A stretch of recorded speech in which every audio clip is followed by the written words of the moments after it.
लोगों के हृदय रूपी पाताल में घुस गई है और संसार के सारे लोग इस माया के फंदे में फंस गए हैं।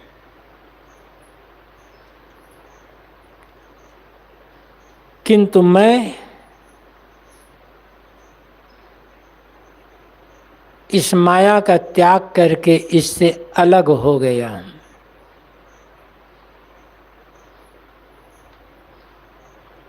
चले कबीरू काज। कबीरू का अर्थ कबीर साहब भी लिया जा सकता है और मुमुक्ष विवेकी साधक भी लिया जा सकता है।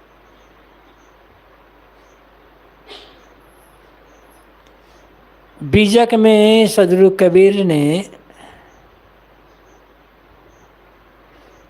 अनेक स्थलों पर अपने नाम का प्रयोग स्वयं के लिए तो किया ही है, विभिन्न अर्थों में भी किया है। कहीं पर जो भ्रम में भूले हुए लोग हैं, भावुक लोग, उनके अर्थ में किया है। जैसे कि कबीरन भक्ति बिगाड़िया,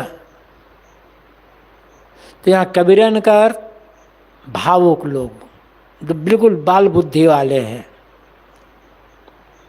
उनके लिए कहा था कि ये लोग पानी पत्थर को धो धो करके भक्ति के स्वरूप को बिगाड़ डालें। यदि वहाँ कहा जाए कि कबीर ही अर्थ लिया जाए तो अर्थ है, क्योंकि कबीर साहब तो पानी पत्थर धोते ही नहीं है।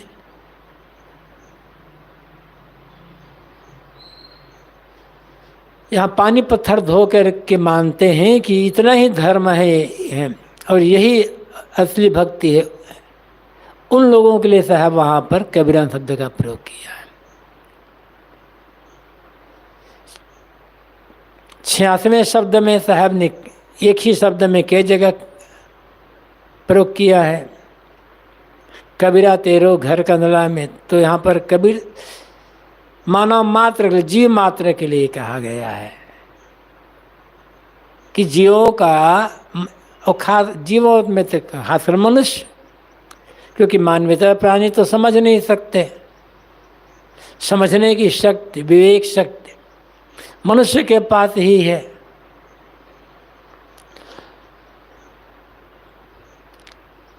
सदगुरु कबीर कहते हैं कि ऐ लोगों, तुम्हारा विश्राम स्थल बाहर कहीं नहीं है। घर मतलब क्या है?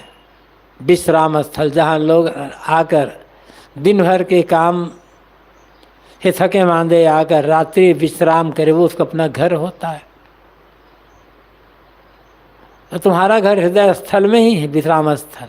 तो यहाँ सभी लोगों के लिए कहा गया है। इसी में और भी कहा है, कहा कई जगह है।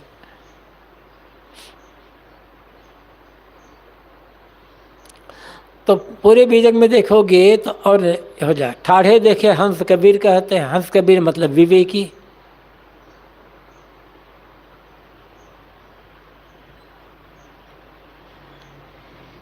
तो यहाँ पर इस साखी में चले कबीरू काच। कबीरू मुमुक्ष साधक, विवेकी साधक, जिसे कल्याण प्रिय है, ऐसा साधक जो समझते है कि मुझे दुनिया की माया मोह में फंसना नहीं है। यह अनमोल जीवन जो मिला हुआ है, इस जीवन का लाभ सांसारिक राग रंग में पचे रहना नहीं है, किंतु इससे ऊपर उठकर आत्मकल्याण का काम करना है। जिनकी ऐसी समझ है, ऐसे मोक्ष साधक इस माया का त्याग करके इससे अलग हो जाते हैं। और साहब अपने लिए भी कह सकते हैं कि जिस माया के फंदे में दुनिया के सारे लोग फंस गए हैं, मैंने उस माया का त्याग कर दिया है और माया त्याग कर उससे मैं अलग हो गया, पृथक।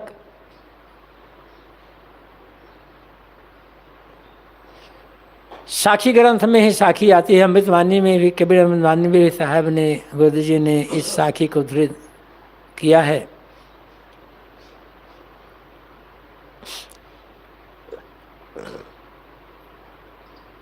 सात दीप तीन लोक में सबसे फगुआ लीन, ठाढ़े कहे कबीर से तुमने कछु न दीन।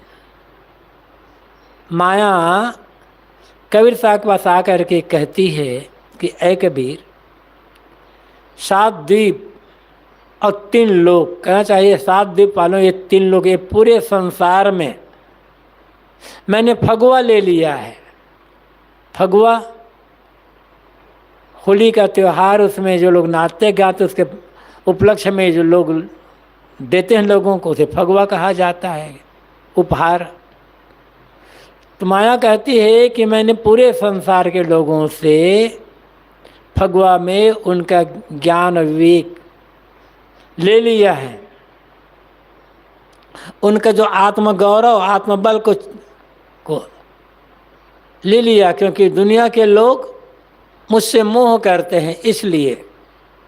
लेकिन अनेक बार मैं तुम्हारे पास ठाढ़े कहे कबीर से मैं तुम्हारे पास सामने आकर कह रही हूँ, तुमसे मांगती हूँ, लेकिन तुम मुझे कुछ देते ही नहीं हो।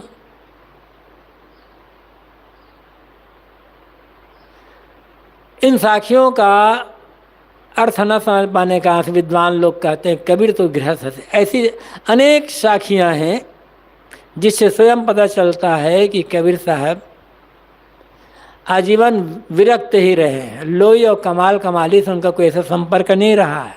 कमाल कमाली है तो उनके शिष्य हैं। हम मूल साखी पर आते हैं। माया जग सांपिन भई विसले पैठी पता है। माया सर्पिनी है,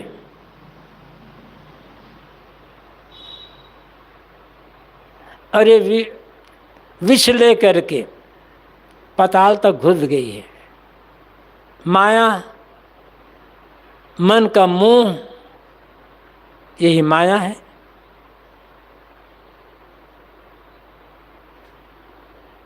मन का जो संसारिक प्राणी पदार्थ भोग ऐश्वर्य के लिए आकर्षण है, ये माया है। माया भ्रम, धोखा, और सब धोखे में पड़े हुए हैं कि हमें बाहर से सुख मिलेगा।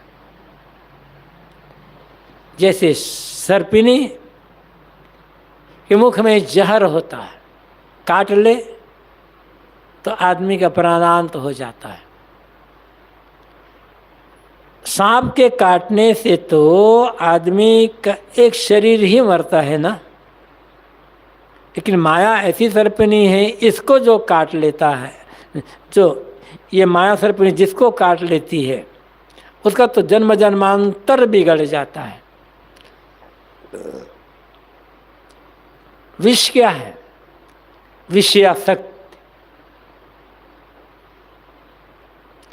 माया और सर्पिनी विषयासक्ति का विष लेकर पाताल लोगों के हृदय में गहराई तक धंसी हुई है। अब किसके मन में कितनी विषयासक्ति भरी है, इसे तो खुद ही समझ सकता है, बाहर से बताया नहीं जा सकता है। सबके मन में है। इसी विषयासक्ति को जीतना कहो या त्यागना कहो, यही तो साधना है।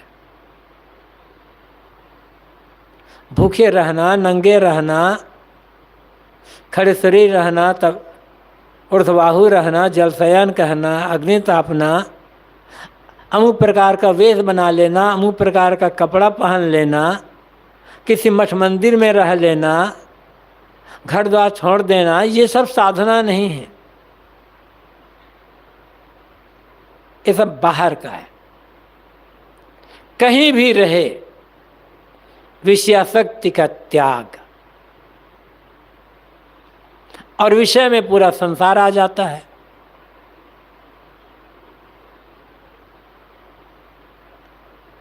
आसक्ति कहीं मन का चिपक जाना,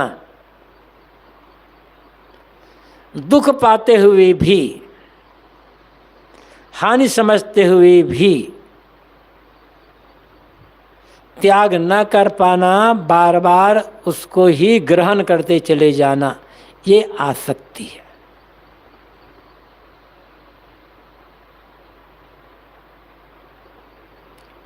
और आसक्ति कहीं भी हो सकती है। शब्द, स्पर्श, रूप, रस, गंध, ये जो 5 विषय हैं, इनके प्रति आसक्ति हो सकती है। किसी व्यक्ति के लिए हो सकती है, किसी वस्तु के लिए हो सकती है, मान सम्मान के लिए हो सकती है, पूजा प्रतिष्ठा के लिए हो सकती है। जिसका मन बार बार चिंतन करता रह जाता है, और जिसके चिंतन करने से मन में बराबर चंचलता, बहिर्मुखता, व्याकुलता, उत्तेजना आ जाए, वो भावना है आसक्ति।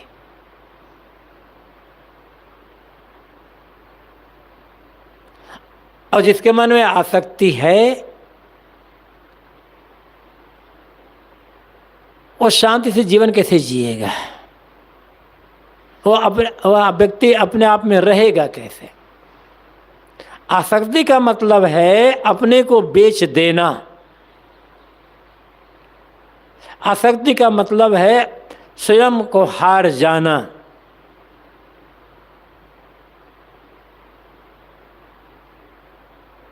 जहाँ जहाँ अनुकूलता का भ्रम होता है, जहाँ जहाँ सुख का भ्रम होता है, बार बार उसको ग्रहण करते चले जाता है आदमी।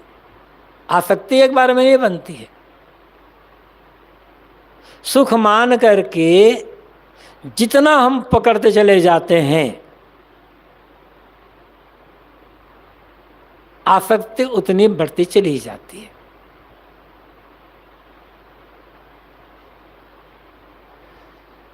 और साहब कहते हैं कि आसक्त विषयासक्ति का विष लेकर के माया पाताल बहुत गहराई से है,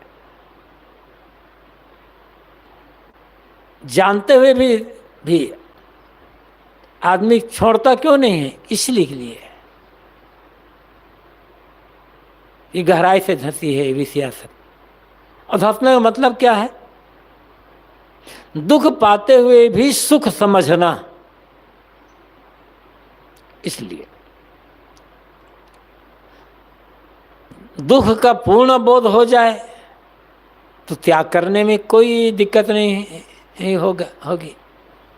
दुख का पूर्ण बोध नहीं हो पाता है, दुख पाते हैं फिर भी सुख का भ्रम बना रहता है। जैसे बीड़ी पीने वाला है, बीड़ी पीता है, आँख से, नाक से, मुख से पानी गिरता है, खांसते खांसते एकदम परेशान हो जाता है, फिर भी नहीं छोड़ पा रहा, फिर भी बीड़ी पीता है। यही आसक्ति है। ऐसे किसी भी विषय को ले लो। लेकिन जो कल्याण प्रेमी है, कल्याण चाहने वाला साधक है, वो इसका त्याग कर देता है। चले कबीरू काश, जितने समझ लिया कि माया दिखने में आकर्षक है किंतु भीतर भयंकर है, भयंकर।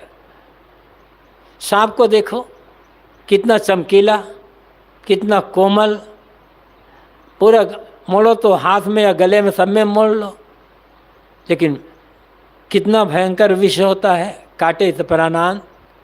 ऐसे ही माया है। जहाँ आदमी मोह कर लेता है, समझता है ये संसार में सबसे उत्तम है तो यही है, किंतु जितने समझ लिया इसका आकर्षण केवल बहुत ऊपरी ऊपरी है, भीतर में तो एकदम हलाहल विष है। राक्षसी से भी अत्यंत भयंकर है ये माया। ऐसे मुमुक्ष उसका त्याग कर देता है, त्याग करके अपने को उससे अलग कर लेता है। बस दो ही चीज है, जब तक सुख का भ्रम है तब तक माया का फंदा है, और जब सुख का भ्रम मिटा, दुख का बोध हुआ, माया का फंदा खत्म।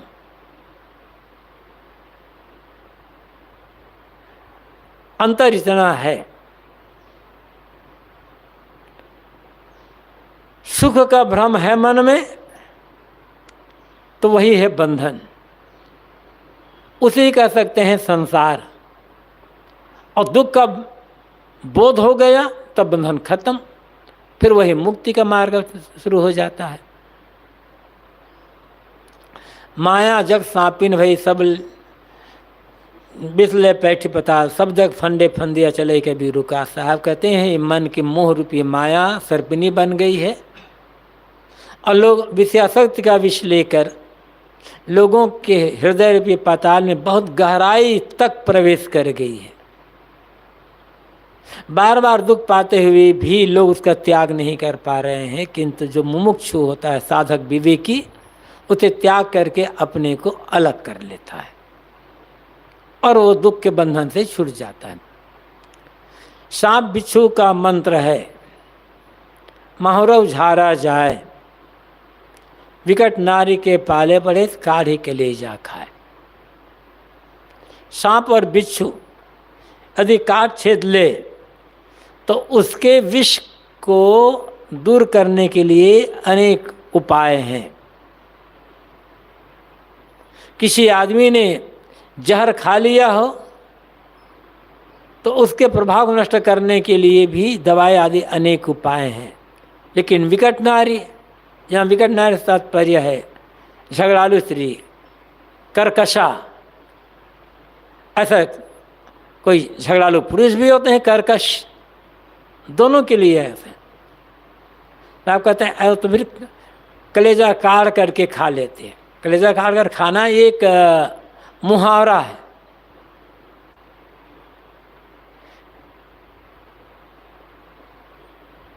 चाहे कोई स्त्री हो चाहे कोई पुरुष हो, कुछ लोगों का स्वभाव ही होता है एकदम उद्दंडता, दूसरे के सुख दुख से कोई मतलब, हमेशा झगड़ना, हर बात में झगड़ा, हर बात में झगड़ा, छोटी छोटी बात को लेकर के घर वालों को परेशान करते रहना।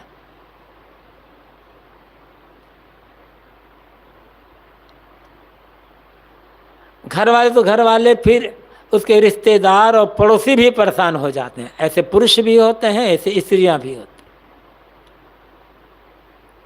यहाँ कबीर साहब विकट नारी कहते हैं। दो दृष्टि है,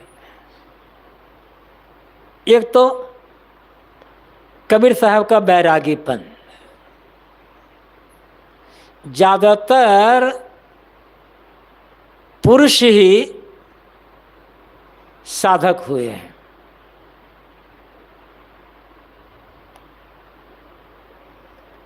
पूरा काल में तो स्त्रियों के लिए प्रतिबंध ही था, कि आज भी कई लोग कहते हैं कि स्त्रियां संन्यास के अधिकारिणी नहीं हैं, स्त्रियां मुक्ति के अधिकारिणी नहीं हैं।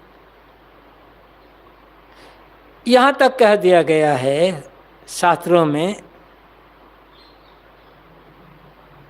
कि पति चाहे जैसा हो, शराबी हो, जुआरी हो, बेविचारी हो, क्रूर हो, क्रोधी हो, हिंसक हो, हत्यारा हो, चोर डाकू हो, चाहे रात दिन पत्नी को मारता भी हो, ऐसे पत्नी की भी, ऐसे जो पति की सेवा इस स्त्री बड़े प्रेम से करती तो इसी में उसे मुक्ति हो जाएगी। अब यही कहा जाए तब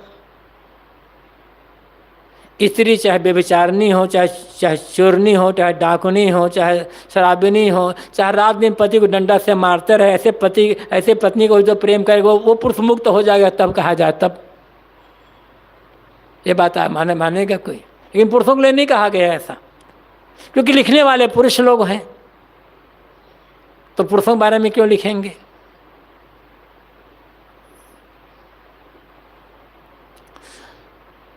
तो पहले स्त्रियों के लिए संन्यास का अधिकार नहीं था, आज भी बहुत लोग कहते हैं। ज़्यादातर विरक्त साधक पुरुष ही हुए हैं, और अनादिकालीन संस्कार है पुरुषों के मन में स्त्रियों की आसक्ति, स्त्रियों के मन में पुरुषों की आसक्ति। पुरुष साधक तो है, लेकिन अनादिकालीन अभ्यास के कारण बार बार मन विषय वासना की तरफ भटकता रहता है, दौड़ता रहता है, और वासना का आलंबन पुरुष के लिए स्त्री, स्त्री के लिए पुरुष।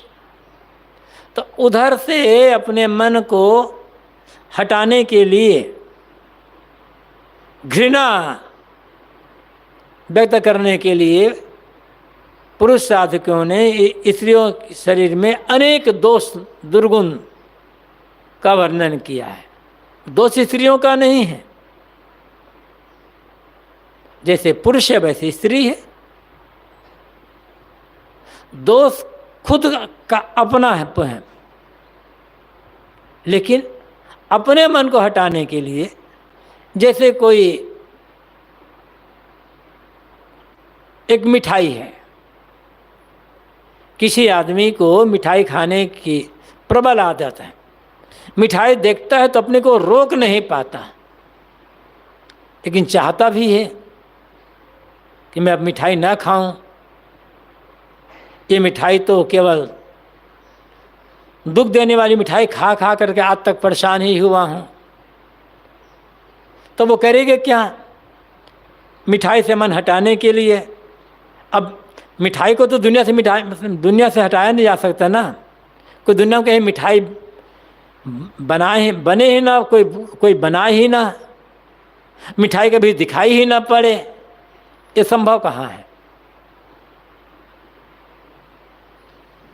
तब करना क्या है? सोचते अरे मिठाई क्या है, चीनी है, तेल है, मैदा है, घी है, शक्कर है, खोआ है, यही तो है।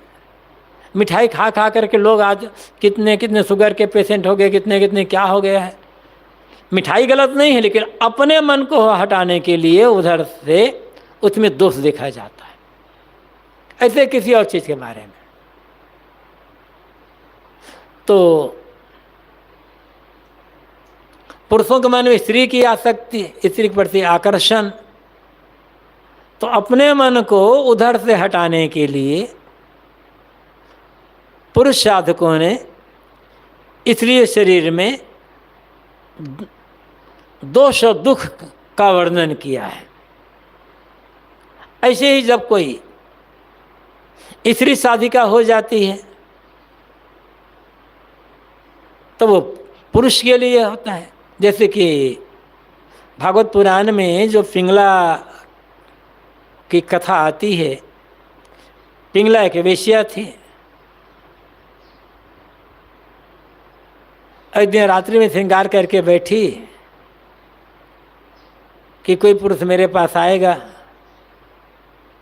इंतजार करते करते रात, आधी रात से ज़्यादा बीत गई, 1:30-2 बज गए, तब उसे बहुत गलानी हुई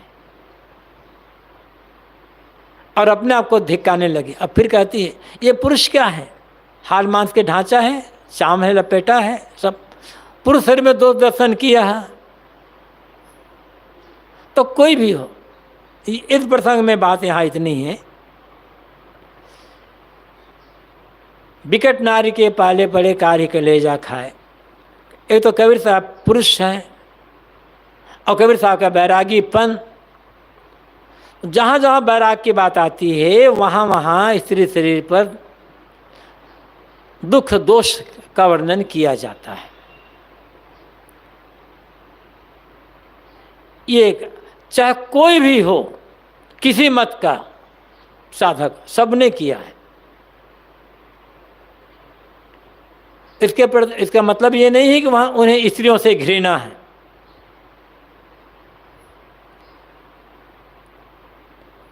घृणा है विषयासक्ति से, लेकिन बताया कि विषयासक्ति का आलंबन क्या है? पुरुष के लिए स्त्री, स्त्री के लिए पुरुष। तो अपने मन की विषयासक्ति को हटाने के लिए पुरुष साधकों ने स्त्री शरीर में दुख दोष दर्शन किया है, स्त्री साधकों ने पुरुषों में। तो एक यहाँ इस साखी में कबीर साधक बैरागीपन है। और फिर यहाँ बात है कर्कशा नारी। कर्कशा नारी मतलब एकदम विकट, हर बात में झगड़ा करने, हर बात में झगड़ा करने, बस अपना ही चलाना। ऐसे कुछ ऐसे पुरुष भी होते हैं, कुछ पुरुष होते हैं उसकी पत्नी चाहे जितनी सुशीला हो, समझदार हो, बुद्धिमती हो, हर बात में कुशल हो, लेकिन समझते हैं ये बुद्धू, हर बात में उसे डांटते फटकारते रहते, अपना चलाते हैं। कई घरों में ऐसी महिलाएं होती है। एक सज्जन के बेटे की शादी तय करनी थी, जब बातचीत चल रही थी, लड़की वाले उसके घर आए थे, काफ़ी कुछ बात हो रही थी, तय हो रही थी। और उसने उस लड़की वाले को हाँ भी कह दिया, भाई ठीक है आपकी बेटी हमें स्वीकार है, ठीक है। अपने उसी बातचीत करने के लिए आए थे, तो उसकी पत्नी भी थी, तो अपने इशारे से अपने पति को बुलाती है। ड्राइंग रूम में लड़की वाले बैठे थे, कई लोग आए थे, तो अपने पति बुलाते हैं, तो कहते देखो उनसे कह दो कि हमें उनकी बेटी से शादी नहीं करना है, मैंने अपने बेटे के लिए दूसरी लड़की देख ली है। तो पति महोदय ने कहा, देवी जी मैंने उनको जवाब दे दिया है, हाँ कह दिया है, अब कैसे कहा? अरे तो हाँ कहता जैसे, लेकिन तो मैंने कह दिया ना कि उनके यहाँ शादी नहीं करना, हम दूसरी शादी करेंगे। तो पुरुष ने कहा, देवी जी कम से कम मेरी मूछ का तो ख्याल कहा। अरे तुम्हारी मूछ में आग लगे, हमने कहा अब क्या करोगे तब? अब वो सुन रहे थे, बोल से बोलो। तो ऐसे हर जगह होता। इसकी पहले की पंक्ति में साहब कहते हैं, यहाँ कर्कशा नारी से मतलब जो लोग झगड़ालू स्त्री, उनके लिए ऐसे झगड़ालू पुरुष भी होते हैं। कहा पहली पंक्ति में साहब कहते हैं, सांप बिच्छू का मंत्र है, माहौर झारा जाए, विकट नारी के पाले पड़े, काढ़ी के ले जा खाए। सांप और बिच्छू के काटने छेदने पर उसके विष को दूर करने के लिए मंत्र है। तो यहाँ मंत्र का मतलब साहब यो मंत्र नहीं पढ़ते हैं जो लोग, साहब का अर्थ जो लोग मंत्र पढ़ करके सांप बिच्छू विष को झाड़ते हैं, वो गलत है। मंत्र पढ़ने से सांप का विष जो शरीर पर चढ़ गया है, बिच्छू का विष, वो दूर कैसे हो जाएगा? मंत्र क्या है? कुछ शब्दों का समूह है, लेकिन विष तो एक पदार्थ है, द्रव्य है, वो शरीर में घुल गया है, कैसे दूर होगा? तो मंत्र राय, सलाह, उपचार,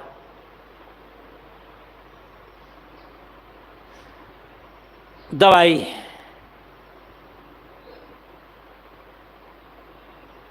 जहाँ पर दवाई का प्रयोग लोग करते हैं वहाँ प्रायः आदमी तुरंत, जिसे सांप बिच्छू ने काटा छेदा हो, वो बच जाता है।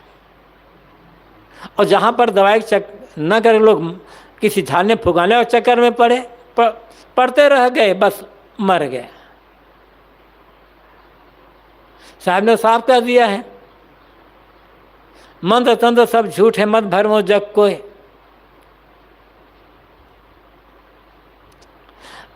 तो मंत्र का अर्थ केवल जो लोग कुछ शब्दों समूह में पढ़ते हैं वही नहीं है। मंत्र का अर्थ ही होता है राय, सलाह, इसलिए मंत्र से मंत्री बना है ना, राय देने वाला, सलाह देने वाला। माहौर झारा जाए कोई आदमी विष खा लिया हो आत्महत्या करने के लिए, साहब कहते हैं दवाई देकर, वमन करवा करके या मल टट्टी के रास्ते से उसे दूर किया जा सकता है।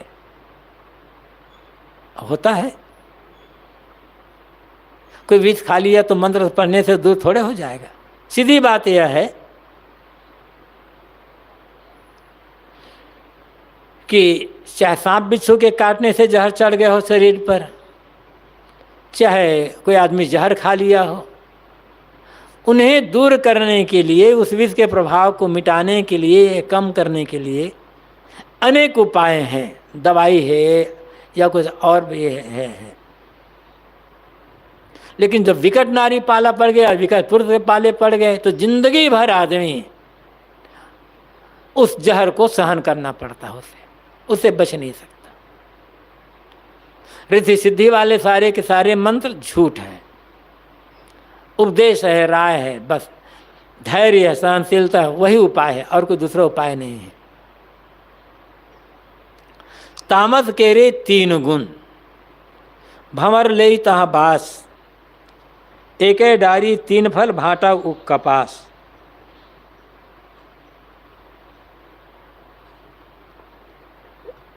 तामस अंधकार, तामस का सर्प भी माना गया है। तामस का अर्थ माया, तामस तम तो है ही। साहब कहते हैं तामस कह रहे 3 गुण, तमा प्रधान जो ये माया है इसके 3 गुण है। मतलब माया प्रकृति त्रिगुणात्मक है। भाटा उख कपास, भाटा उख और कपास, भाटा तमोगुण है, कपास रजोगुण है, और ईख सतोगुण का प्रतीक। ये लक्षणार्थ में है। सतरस्तम के लिए यहाँ पर साहब ने भाटा उस कपास का प्रयोग किया है। एके डारी 3 फल, कहा ना कि एक ही डाल में कोई ऐसा पेड़ हो जिसके में एक ही डाल में, उसी में भाटा बैगन भी फला हो, उसी में ईख भी हो, उसी में कपास भी हो, तो ऐसा तो कोई दिखाई नहीं पड़ता है कि कोई एक पेड़ की डाल हो और जिसमें तीनों लगे हुए हैं। लेकिन ये प्रकृति, ये माया, इसमें ये तीनों गुण हैं, और इसी में भंवर ले तहाँ बास, मन रूपी भंवरा इसी में बात लेना चाहता है, आनंद लेना चाहता है। चाहे माया का हो चाहे प्रकृति का हो, ये पूरी प्रकृति भी माया की तो रूप है, और माया प्रकृति को देख करके माया बनती है। जहाँ तक भौतिक जगत है सब के सब त्रिगुणात्मक है। मानसिक जगत में भी त्रिगुणात्मक है। तीनों गुणों से अछूता कोई रह ही नहीं सकता है,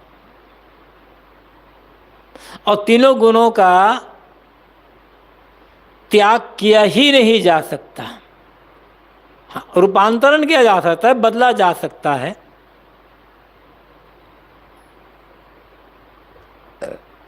गीता में भी बार बार कहा गया है त्रैगुण विषय वेदन त्रैगुण भव अर्जुन, और गीता ने जितने संत हैं साधक सभी ने ये कहा है।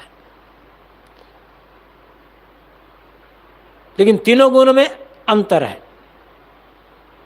जैसे भाटा कपास, तीनों बिल्कुल विरोधी हैं, कहीं कोई तुलना ही नहीं है। ऐसे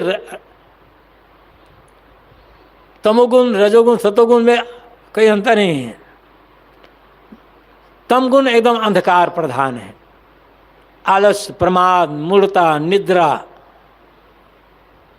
रजोगुण में इच्छा है, क्रियाशीलता है, चंचलता है। तमोगुण में एकाग्रता है, प्रकाश है, प्रसन्नता है, तो समानता कहाँ है तीनों गुण में? लेकिन ये तीनों गुण मिलकर के ही प्रकृति का काम करते हैं, इन तीनों गुण मिलकर के ही हमारा जीवन चलता है। सांख्य दर्शन में तो इन तीनों गुणों का विस्तार से वर्णन किया गया है।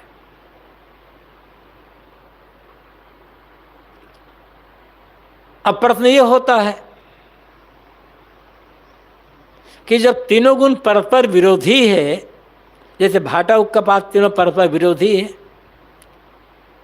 तम गुण अंधकार रूप है, लेकिन सतोगुण प्रकाश रूप, तो प्रकाश और अंधकार तो एक दूसरे के विरोधी है। उसमें चंचलता है, रजोगुण की स्थिरता है ही नहीं। लेकिन जैसे दिया, बाती और तेल तीनों परस्पर विरोधी हैं। दिया है, दीपक, बाती और तेल है, समता कहाँ है तीनों में? तीनों एक विषमता है, लेकिन तीनों मिलकर ही प्रकाश देते हैं। दिया को अलग कर दो, बाती को अलग कर दो, तेल को अलग कर दो, प्रकाश मिलेगा? लेकिन दिया में तेल भर कर बाती लगा देते हैं, फिर लगाते हैं तो ही प्रकाश दे देता है। ऐसे ही है ये पूरा संसार। अब इनका उपयोग क्या करना है, ये समझ पर निर्भर करता है।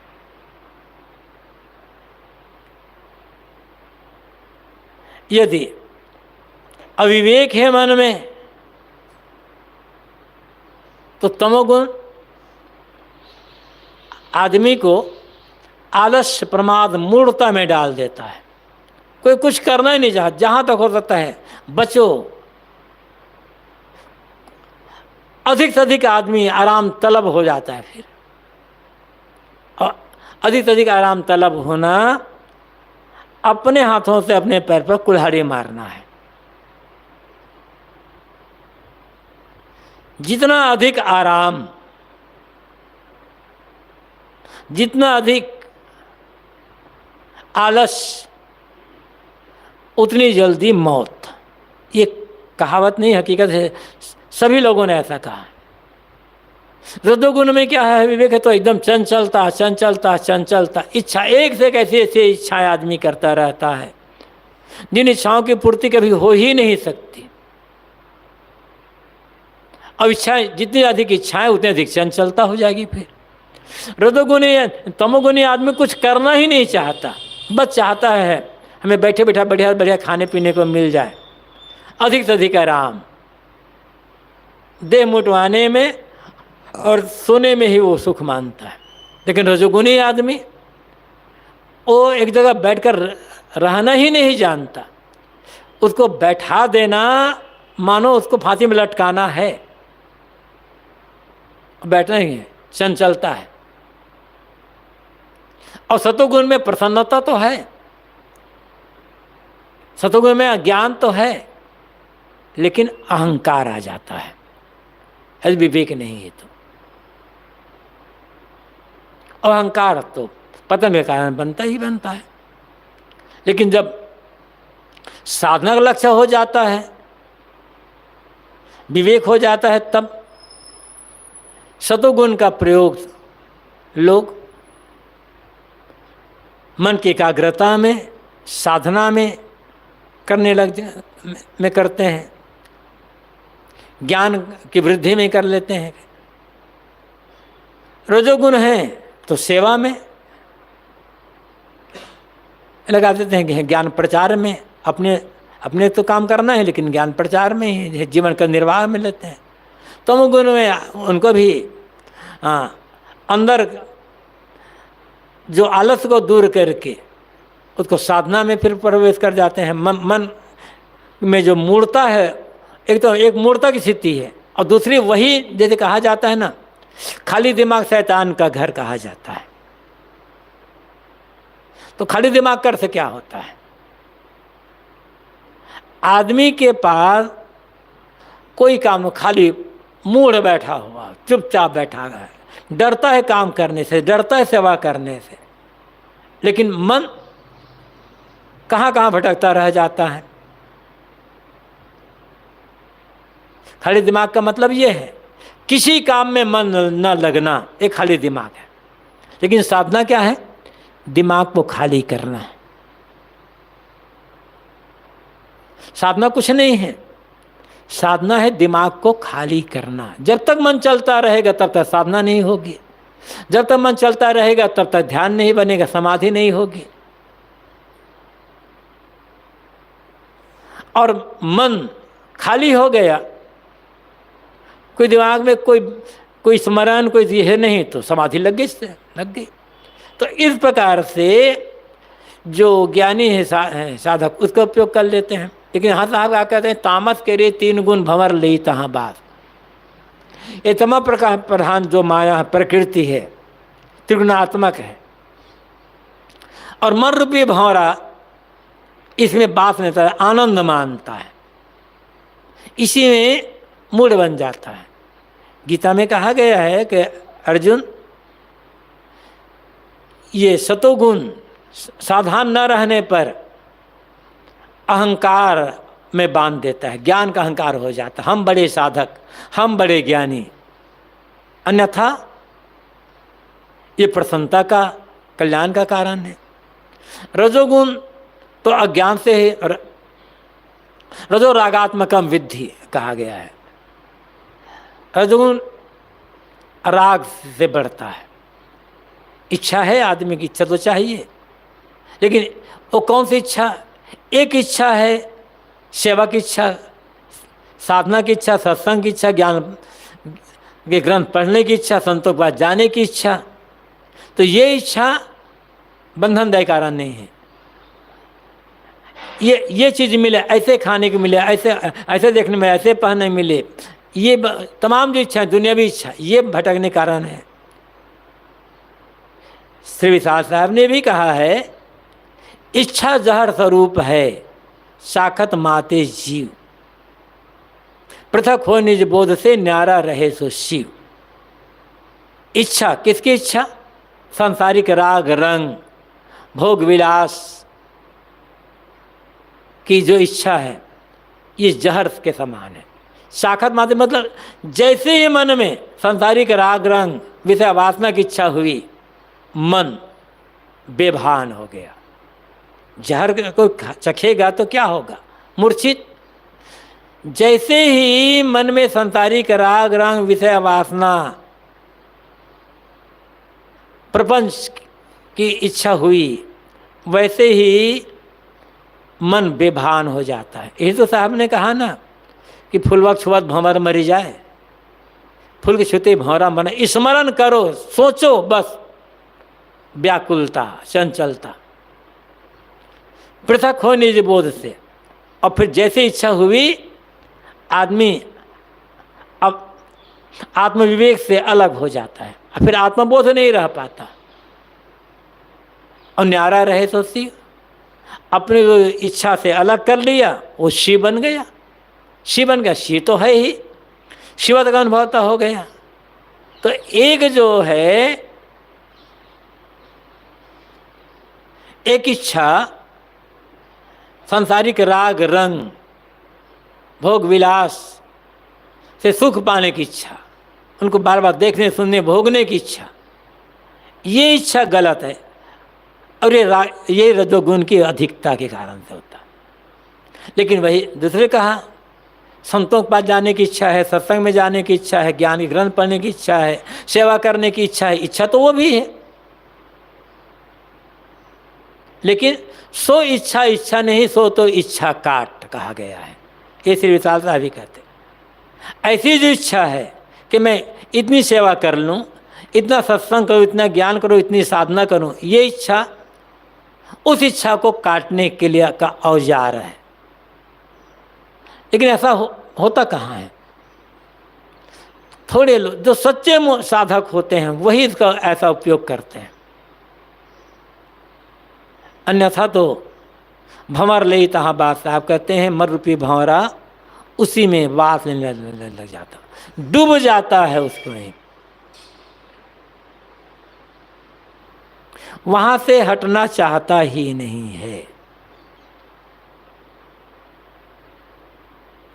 यही दुख का कारण बनता है। तो कहा गया भौतिक जगत और मानसिक जगत, कहना चाहिए जहां तक शरीर संसार है सब त्रिगुणात्मक है।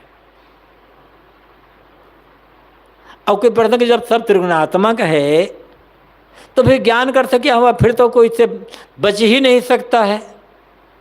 बैरागी महात्मा लोग भी इससे नहीं बच सकते।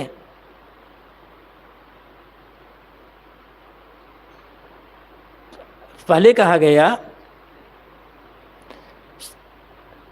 बैरागी जो साधक है, त्यागी मुमुक्ष, उन्हें भी इन्हीं तीनों गुणों से काम लेना पड़ता है, लेकिन वह काम लेते हुए भी इसमें कहीं लोभ मोह नहीं रखता, सावधान रहता है। आलस मूढ़ता प्रमाद का त्याग कर दे। लेकिन ज्ञानी को भी जब सोना पड़ेगा तो अंधकार की आवश्यकता तो है। नींद क्या है, निद्रा क्या है, तमोगुण है। और नींद लेना है तो हमें अंधकार चाहिए, अंधकार भी तमोगुण ही है। और मूढ़ता है तो मन को संसारिक रागरंग से हटा दिया, एकदम शांत चुपचाप बैठ गए, कोई कुछ नहीं, मतलब ये तमोगुण के भीतर ही तो आएगा ना। तो इसका भी प्रयोग तो करना पड़ता है।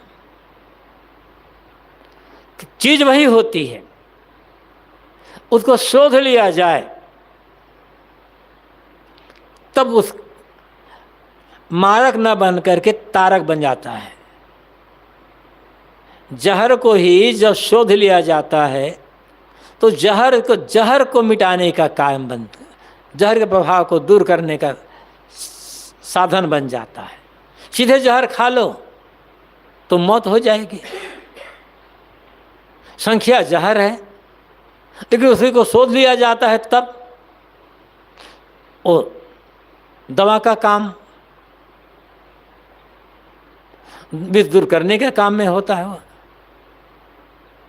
सांप काट लेता है किसी को, आदमी की मौत हो जाती है। लेकिन सांप के जहर को निकाल करके इंजेक्शन बनाया जाता है, विष को काटता है कहा जाता है। बात साहब यहाँ कहते हैं भंवर ले तहाँ बास नहीं लेना है, बस इसमें आनंद नहीं मानना है, उपयोग कर लेना है सेवा के लिए, साधना के लिए। तभी तीनों गुण बंधन के कारण नहीं रह जाएंगे।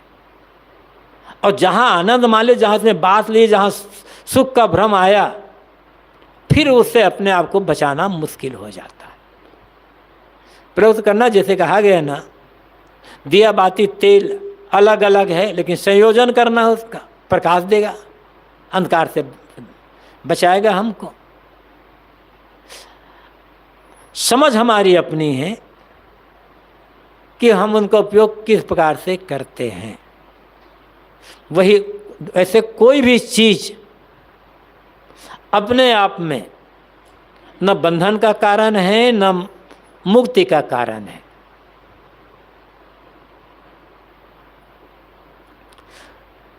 हम उसका प्रयोग किस रूप में कर रहे हैं, सुख मान करके आसक्ति पूर्वक, या केवल सेवा निर्वाह के लिए। भोजन बिना खाए चलेगा नहीं, जिंदा रहना है तो खाना पड़ेगा। लेकिन जीवित रहने के लिए खा रहे हैं या खाने के लिए जी रहे हैं, बस अंतर। जो खाने के लिए जी रहा है वह भी खा रहा है, जो जीने के लिए खा रहा है वो भी खा रहा है। लेकिन दोनों की मानसिकता में जमीन आसमान का अंतर है। जीने के लिए जो खा रहा है वह केवल दवा के समान प्रयोग करेगा, कि लोभ लालच से रहित होकर के खाएगा, कहीं बंधेगा नहीं। और जो खाने के लिए जी रहा है उसको कभी तृप्ति होगी ही नहीं, कभी तृप्ति होगी ही नहीं, चाहे जितना वो कर ले।